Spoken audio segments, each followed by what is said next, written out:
Breaking news. Welcome to today's headlines. See why Nnamdi Kanu is demanding 25 billion naira from Buhari's government. See why Nnamdi Kanu is demanding 25 billion naira from Buhari's government. To my dear listeners, from wherever you're listening from, please stay tuned as I read today's news.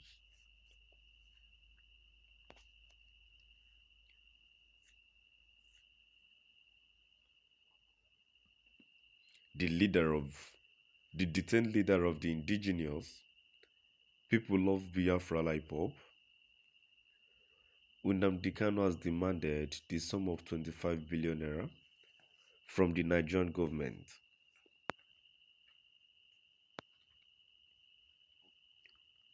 The Biafra agitator made the demand as compensation for the physical, mental, emotional, psychological, property, and other damage suffered due to the infringement of his fundamental right.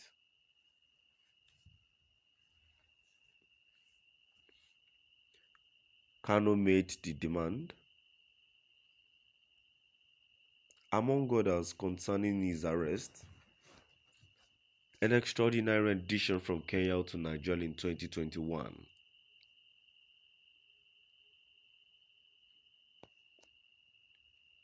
Amid the controversy surrounding Kanu's rearrest in Kenya, the Nigerian government had denied involvement in the operation.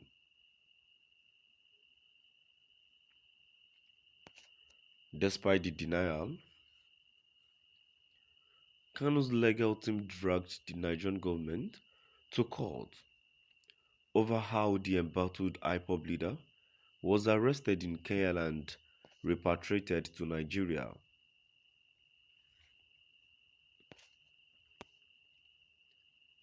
However, the Federal High Court sitting in Umuahia, Abia State, had fixed October 4th, 2022 for the hearing of Kanu's extraordinary rendition suit.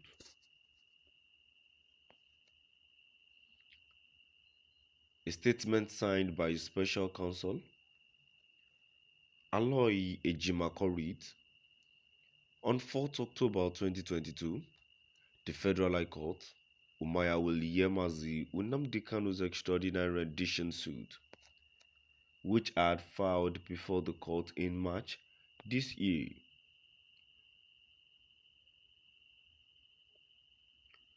The suit is sui generis, of a special class, and it is primarily aimed at redressing the infamous unlawful expulsion or extraordinary rendition of Nnamdi Kanu, which is a clear violation of his fundamental right under Article 12.4 of the African Charter on Human and People's Rights, as well as Chapter 4 of the Nigerian Constitution.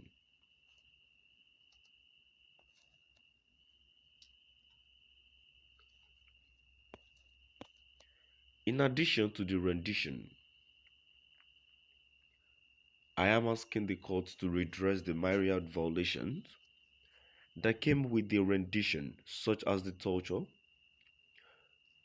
the unlawful detention, and the denial of the right to fair hearing, which is required by law before anybody can be expelled from one country to the other. I am also seeking to halt his prosecution and restore him to the status quo before his rendition on 19th June 2021. Recall that on 19th January 2022, the High Court of Abia State decided that portion of the violation of Kanu's fundamental right that occurred in 2017.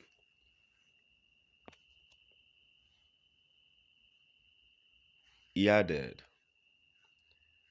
even as I had made claims that bordered on rendition, The court declined jurisdiction on grounds that rendition, being related to extradition, lies within the exclusive jurisdiction of the Federal High Court.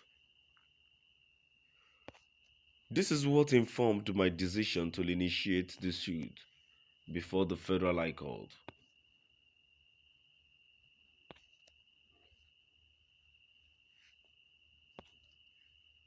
To be sure, the extraordinary rendition of Nnamdi Kanu triggered myriad legal questions that cut across multiple jurisdictions in Nigeria and even triggered the international legal order to boot.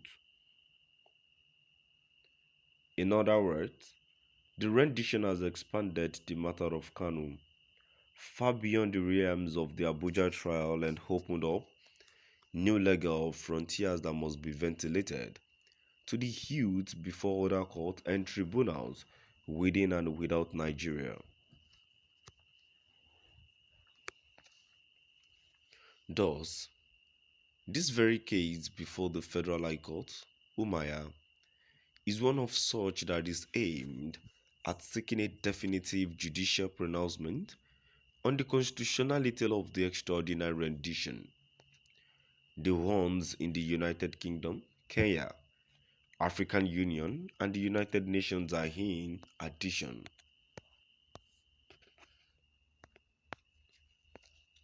Meanwhile, the demands Ejimako made on behalf of Kanu needs partly below,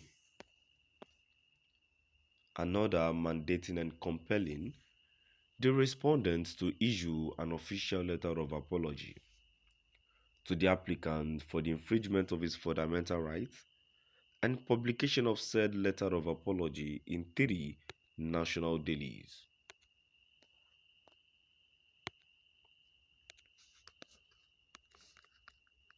Now I've come to the end of our today's news. From wherever you're listening from, please do drop